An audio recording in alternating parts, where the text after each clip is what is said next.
जय श्री कृष्ण। आगे का वर्णन अध्याय 2 श्लोक 66।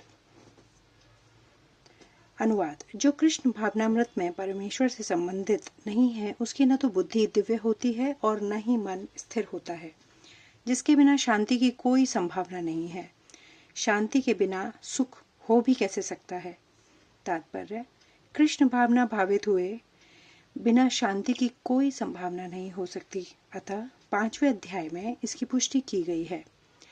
जब मनुष्य यह समझ लेता है कि कृष्ण ही यज्ञ तथा तपस्या के उत्तम फलों के एकमात्र भोक्ता हैं और समस्त ब्रह्मांड के स्वामी हैं, तो तथा वे समस्त जीवों के असली मित्र हैं, तभी उसे वास्तविक शांति मिल सकती है। अतः यदि कोई कृष्ण भावना भावित नहीं है तो उसके मन का कोई अंतिम लक्ष्य नहीं हो सकता। मन की चंचलता का एकमात्र कारण अंतिम लक्ष्य का अभाव है। जब मनुष्य को यह पता चल जाता है कि कृष्ण ही भोक्ता, स्वामी तथा उसके मित्र हैं, सबके मित्र हैं, तो स्थिर चित्त होकर शांति का अनुभव किया जा सकता है। अतएव जो कृष्ण से संबंध न रखकर कार्य में लगा रहता है वह निश्चय ही सदा दुखी और अशांत रहेगा, भले ही वह जीवन में शांति तथा आध्यात्मिक उन्नति का कितना ही दिखावा क्यों न करे। कृष्ण भावनामृत स्वयं प्रकट होने वाली शांतिमयी अवस्था है, जिसकी प्राप्ति कृष्ण के संबंध से ही हो सकती है। श्लोक 67। अनुवाद। जिस प्रकार पानी में तैरती नाव को प्रचंड वायु दूर बहा ले जाती है, उसी प्रकार विचरणशील इंद्रियों में से कोई एक जिस पर मन निरंतर लगा रहता है, मनुष्य की बुद्धि को हर लेती है। तात्पर्य, यदि समस्त इंद्रियां भगवान की सेवा में न लगी रहें और यदि इनमें से एक भी अपनी तृप्ति में लगी रहती है तो वह भक्त को दिव्य प्रगति पथ से विपथ कर सकती है। जैसा कि महाराज अम्बरीश के जीवन में बताया गया है, समस्त इंद्रियों को कृष्ण भावनामृत में लगा रहना चाहिए, क्योंकि मन को वश में करने की यही सही एवं सरल विधि है। श्लोक 68। अनुवाद। अतः हे महाबाहु, जिस पुरुष की इंद्रियां अपने अपने विषयों से सब प्रकार से विरत होकर उसके वश में है, उसी की बुद्धि निसंदेह स्थिर है। तात्पर्य, कृष्ण भावना मृत के द्वारा या सारी इंद्रियों को भगवान की दिव्य प्रेमा भक्ति में लगाकर इंद्र तृप्ति की बलवती शक्तियों को दमित किया जा सकता है। जिस प्रकार शत्रुओं का दमन श्रेष्ठ सेना द्वारा किया जाता है, उसी प्रकार इंद्रियों का दमन किसी मानवीय प्रयास के द्वारा नहीं, अपितु उन्हें भगवान की सेवा में लगाए रखकर किया जा सकता है।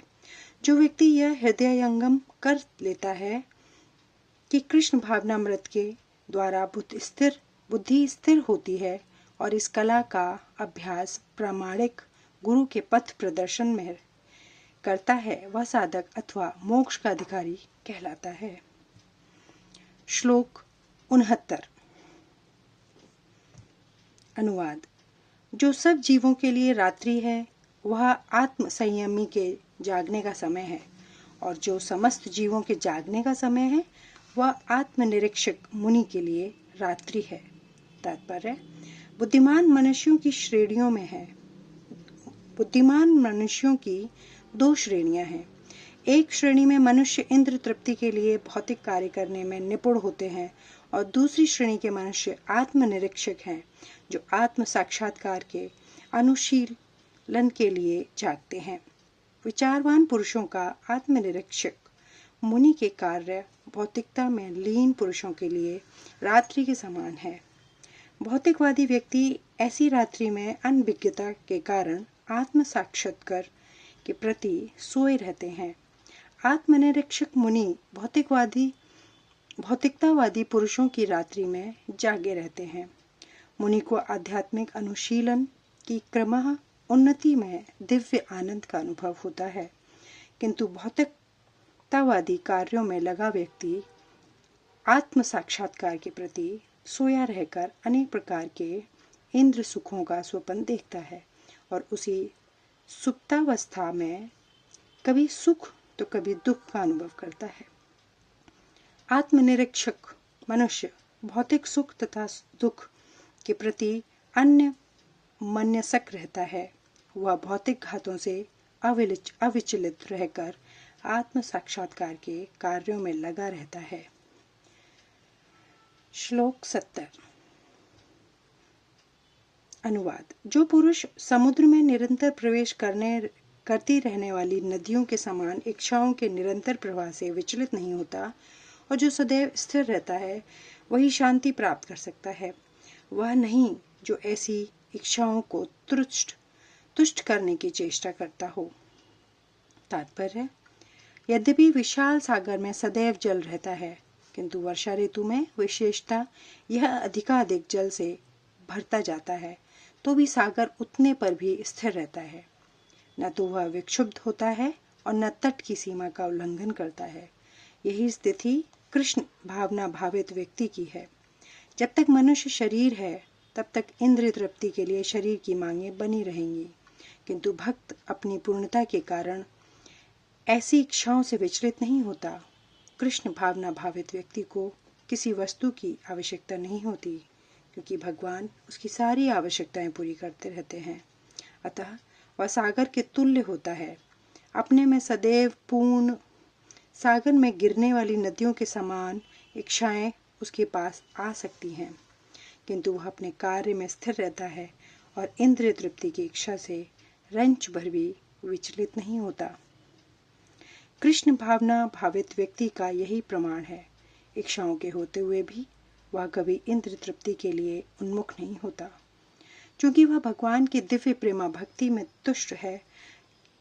अतः वह समुद्र की भांति स्थिर रहकर पूर्ण शांति का आनंद उठा सकता है। किंतु दूसरे लोग जो मुक्ति की सीमा तक इच्छाओं की पूर्ति करना चाहते हैं, फिर भौतिक सफलताओं का क्या कहना, उन्हें कभी शांति नहीं मिल पाती। कर्मी, मुमुक्ष तथा वे योगी सिद्धि के कामी हैं। ये सभी अपूर्ण इच्छाओं के कारण दुखी रहते हैं, किंतु कृष्ण भावना भावित पुरुष भगवत सेवा में सुखी रहता है और उसकी कोई इच्छा नहीं होती। वस्तुतः वह तो तथाकथित भव बंधन से मोक्ष की भी कामना नहीं करता। कृष्ण के भक्तों की कोई भौतिक इच्छा नहीं रहती, इसलिए वे पूर्ण शांत रहते हैं। श्लोक 71 से आगे का वर्णन आगे वाले वीडियो में। धन्यवाद। जय श्री कृष्ण।